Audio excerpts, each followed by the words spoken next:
Welcome to another FAR walkthrough video from SuperfastCPA. I'm Logan, and in today's video, we're going to be covering FAR Area 1, and this is Section F, and this is an application topic. Calculate profitability ratios, such as the gross profit margin, the return on sales, the return on assets, and the return on equity ratios. And we're going to be doing that the SuperfastCPA way, which is diving straight into questions to learn the material. If you don't know much about our strategies, again, that is one of our main ideas is instead of watching hours of lectures, instead of reading the textbook all the way through, you dive straight into the questions because what are you going to be doing on test day? You're going to be answering multiple choice questions and sims. So that's what you should be practicing every day. That's one of our big strategies, and you can learn more about our strategies if you go to SuperfastCPA.com and check out our free 1-hour webinar training. We'll teach you the key ingredients to passing the CPA exam, not only going straight to the questions, but also studying in the morning, studying with mini sessions throughout the day, and other things like that. Make sure you go check that out. The link will be in the description, and it's the same one that I have right here on the screen. Also, just letting you know, we will only be going over 5 questions in today's video, but Pro members will have access to the full 10-question video when we post it in the Pro member forum for SuperfastCPA. So if you like this and you like our other videos, and you also like what we talk about on the webinar, you can get more of it by becoming a SuperfastCPA Pro member. With all that said, let's dive straight into the questions. All right, here we are at question 1. In the previous video, we gave a basic overview of what profitability ratios are, but now we're taking a deep dive into the most common ones that you're going to be needing to know for the CPA exam. So let's dive into question 1. A good strategy is to always read the last part of the question because that's going to give you context for what you need to look for as you read through the question. Based on the information provided, what is Frostbite Corporation's gross profit margin for the year? Okay, so we know we're trying to figure out the gross profit margin. If you know how to do that, that's great because you're going to read through this and know how to do that. If not, that's okay. We're going to read through this first. Frostbite Corporation has provided the following partial income statement for the year ended December 31st. Total revenue of $750,000. Cost of goods sold, $450,000. Selling, general, and administrative expenses, or SG&A, $120,000. Depreciation expense, $30,000. And interest expense, $200,000. So we have all of this information. And again, if you know how to calculate the gross profit margin, or even if you know what gross profit is, then you're going to easily be able to figure this out. But if you don't remember, if this is kind of a refresher and you don't really know how to calculate the gross profit margin, that's okay. We're going to dive straight into the answer to start learning. All right, here we are at the answer. The answer is C, 40% is the gross profit margin. So this is actually a very easy calculation. You just need to know what numbers you need to use. So the gross profit is part of the gross profit margin, obviously. We need to figure that out. Gross profit, as a reminder, is just the total revenue less cost of goods sold. You don't take any of the other expenses into account, just revenue less COGS. That gives you gross profit. And then you take the gross profit, which we calculated as $300,000 in this case because there was $750,000 of revenue and $450,000 of cost of goods sold, and you divide that by the total revenue. So you take total revenue less COGS, divide it by total revenue, and that gives you the gross profit margin, which in this case is $300,000 divided by $750,000, giving you 40% if you multiply it by 100, because it'll give you 0.4, but we all know how to turn a decimal into a percentage, so we're not going to worry about that too much. Now, what is the gross profit margin? Gross profit margin indicates how efficiently a company is producing and selling its products. It shows the percentage of money a company keeps from its sales after paying for the cost of making its products. So how much money are they making after they pay to make the stuff that they're selling? A higher gross profit margin suggests better efficiency and profitability in the company's core operations. So again, a pretty easy calculation. This is one of the simpler ratios, just gross profit divided by revenue, and gross profit is really easy. You just take revenue less COGS. So this is one of the easier ones, and this is one you're going to need to know for the CPA exam. Let's go to the next question to learn another ratio. All right, here we are at question 2. As always, it's good to read the last part of the question to give you context. Based on this information that we're about to read, what is Greenwood Manufacturing's operating profit margin for the year? So a new ratio. This is different than the gross profit margin. Now let's read the question. Greenwood Manufacturing has provided the following financial data for the year. They had total sales of $2.4 million, cost of goods sold $1.45 million, selling expenses $250,000, administrative expenses $180,000, research and development expenses $70,000, and interest expense of $50,000. So with all of that information, we have to calculate the operating profit margin. This is different than the gross profit margin, but if you don't know what the difference is, that's okay. We're going to dive straight into the answer. If you do know how to do this though, maybe test yourself, Pause the video, do the calculation yourself, and when you're ready, come back. Again, we're going to look at it together. All right, here we are. The answer is C, 18.75%. So let's walk through this. It's basically building off of the gross profit margin. So you do have to calculate gross profit, which is the total revenue, again, less COGS. That's $950,000 here. Then you have to also now subtract the operating expenses. And just letting you know, these would basically be the expenses besides interest and tax. So you're going to be taking the selling expenses, the administrative expenses, the research and development expenses. You probably would even take the depreciation expenses into account. There's not depreciation in this question, but total operating expenses, $250,000 plus $180,000 plus $70,000 is $500,000. So you subtract the operating expenses from the gross profit, and that gives you operating income, or in other words, earnings before interest and taxes, because that's another name for operating income is EBIT. You've probably heard that, especially if you work in taxes. So you subtract the operating expenses from the gross profit. That gives you operating income of $450,000. And then you can finally calculate the operating profit margin.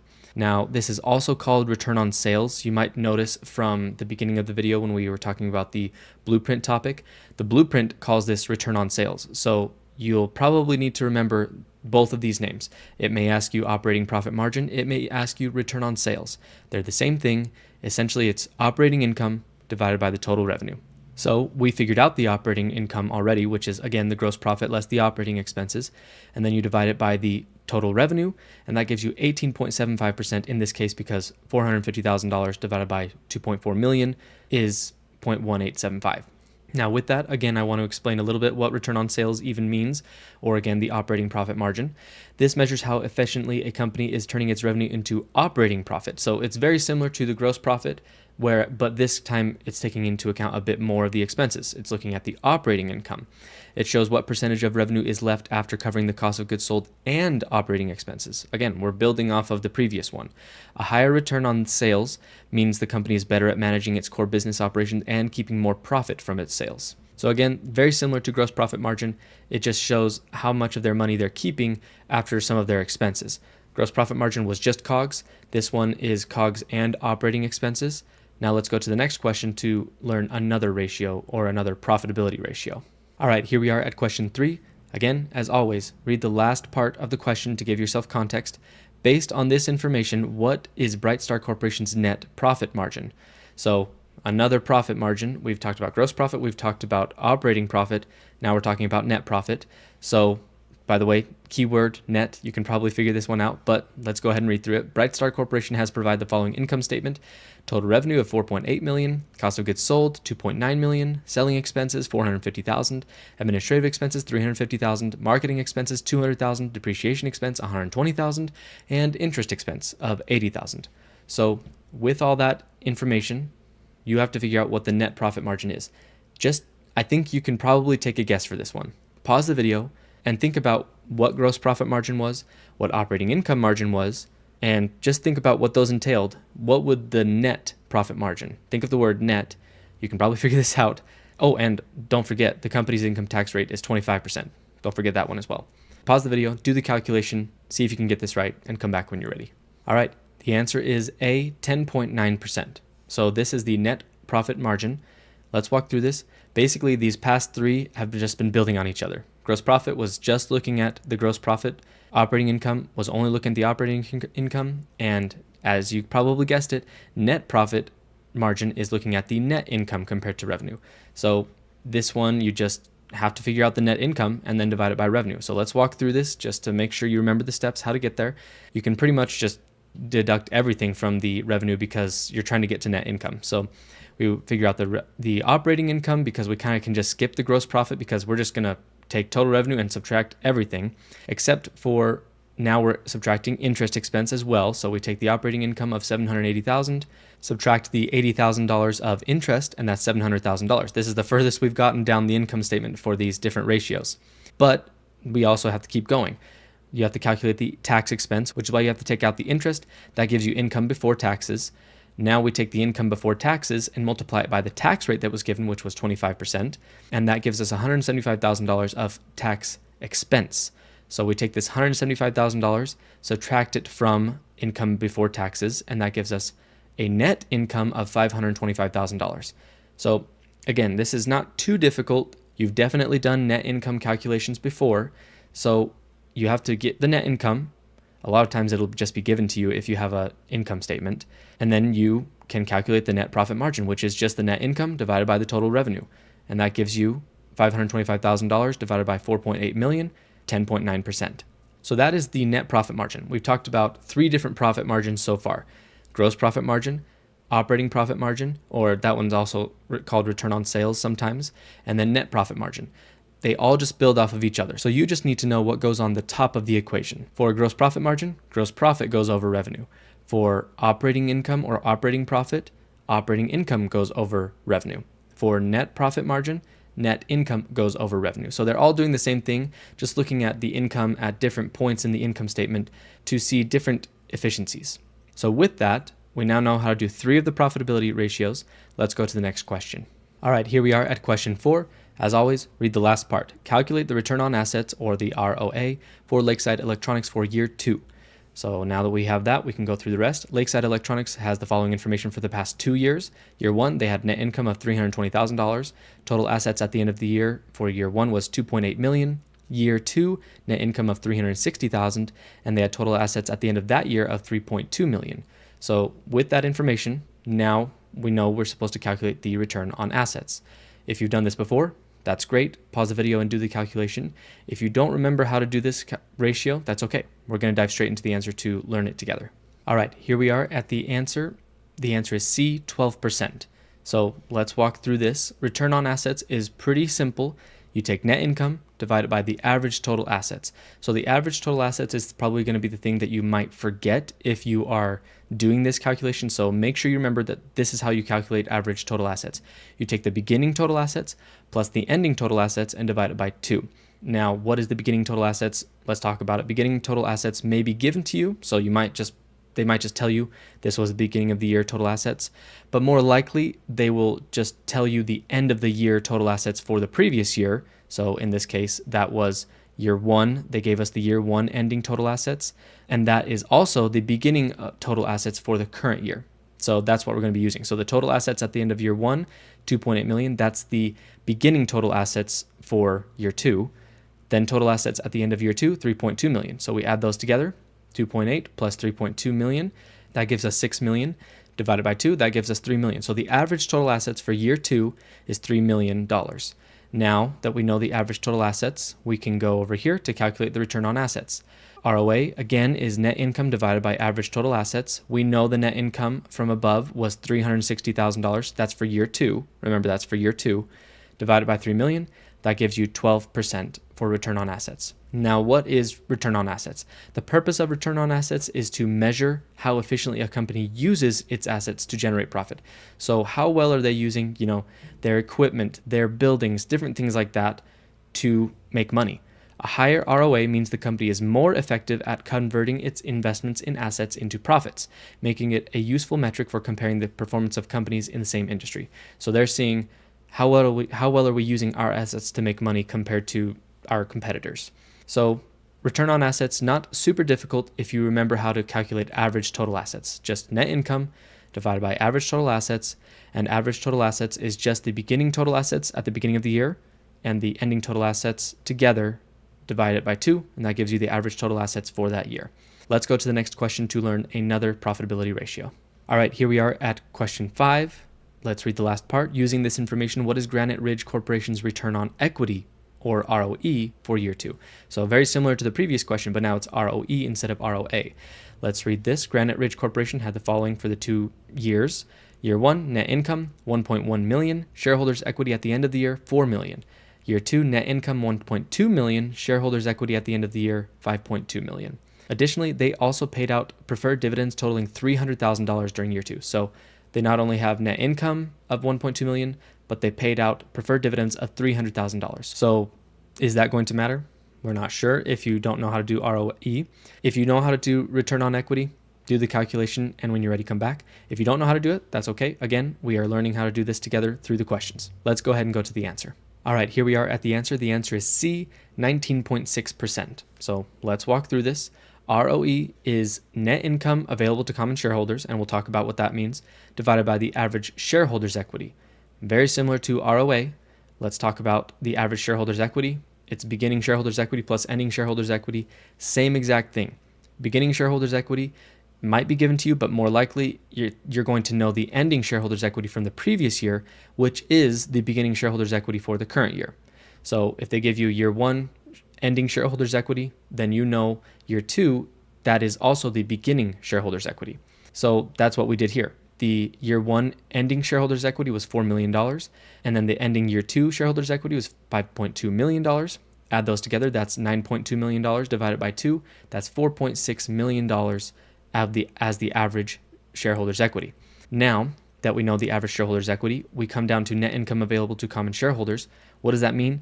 It just means that you take the net income and you subtract any preferred dividends, because we're trying to figure out how much money is available for common shareholders, so we don't want to take into account the preferred dividends. I'm sure there's a ratio where you would include that, but that's not one of the things we're focusing on in this video. So you take net income less preferred dividends. In that case, it would be $1.2 million. That's the net income that we were talking about for year two. And you subtract the $300,000 of preferred dividends that we mentioned. That gives you $900,000 of net income that's available to common shareholders. So now that we know the $900,000 that's available to common shareholders, we divide that by the average equity that we calculated up here, and that gives us a 19.57, or really rounded up to 19.6% for return on equity. So very similar to return on assets, the purpose of return on equity, I just realized that I mistyped that, sorry. So very similarly, the purpose of return on equity, and that's ROE, not ROA, sorry about that, is to measure how efficiently a company uses shareholder equity to generate profit. A higher ROE means the company is more effective at converting equity into profits, making it a useful metric for comparing the performance of companies to the same industry. Very similar to ROA, but instead of looking at assets, it's looking at equity. Both of them are trying to see how effectively are we using our assets or our equity to make more money. So that is ROE. Again, the thing that you might get confused on or might forget, it's not just taking the end of the year equity. You have to take the average equity for the year, which means you have to take the beginning and ending equity.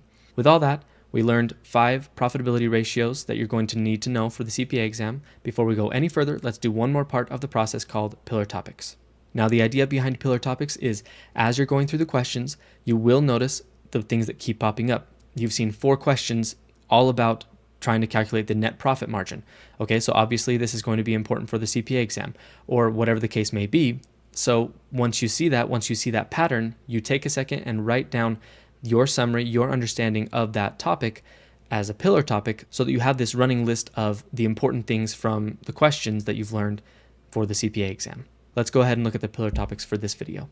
All right, here we are at the pillar topics. We're just going to talk about each one of them briefly.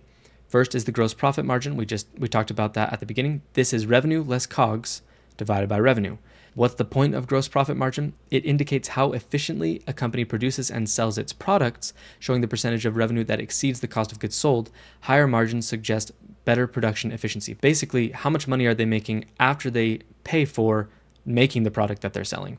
Return on sales, or operating profit margin, again, you could see either of those on the exam.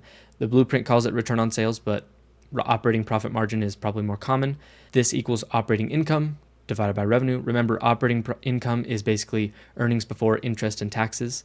The whole point of this is to measure how efficiently a company converts revenue into operating profit, reflecting the percentage of revenue left after covering operating expenses. So not just cost of goods sold, but operating expenses. Higher margins indicate better core operational efficiency. Next, let's talk about net profit margin. This is net income divided by revenue. So this one is taking all of the expenses into account divided by revenue. It shows the overall profitability of a company by indicating the percentage of revenue that remains as profit after all expenses, like I said, including interest and taxes, are deducted. It helps assess the company's ability to generate profit from total sales. So again, these first 3 are kind of just building off of each other. Gross profit, you're only looking at the gross profit divided by revenue. Return on sales, you're only looking at the operating income divided by revenue, but that's a little bit more than gross profit. And then net income, or net profit margin, this is taking into account everything. So now let's talk about return on assets. This is net income divided by the average total assets. Remember, average total assets, it's not just total assets. The purpose of return on assets is to measure how well management is using the company's assets to produce earnings. A higher ROA means better asset efficiency. How well are they using their assets to make money? Return on equity, very similar. You take net income divided by average shareholders' equity, very similar to average total assets, but it's now equity. The whole point of this is to assess how effectively or efficiently a company uses shareholders' equity to generate profit, showing the company's ability to generate earnings from its equity base. So they're showing, hey, with that equity that you're giving us, this is the money that we're making with that. A higher ROE indicates better use of equity to generate profits. So these are 5 of the most likely and most common profitability ratios that you're going to need to know for the exam, especially because they say these on the blueprint. And with all that, that is the end of these 5 questions. Remember that SuperFast CPA Pro members will have access to the full 10-question video on our forum. So if you like this, you can get more of it by becoming a pro member. You can get more practice, and not only more practice, but you'll get access to our other materials like our study materials, like our strategies, especially our strategies. Make sure you go check out our free 1-hour webinar training on SuperfastCPA.com, and we will give you for free in just 1 hour some of our most important strategies so that you can pass the CPA exam. And then of course, you're going to like it and you're going to want to purchase other stuff too, but make sure you go check out that free 1-hour webinar. If you liked the video and you like our other videos, make sure to like it and leave a comment. I hope this was helpful, and I will see you in the next video.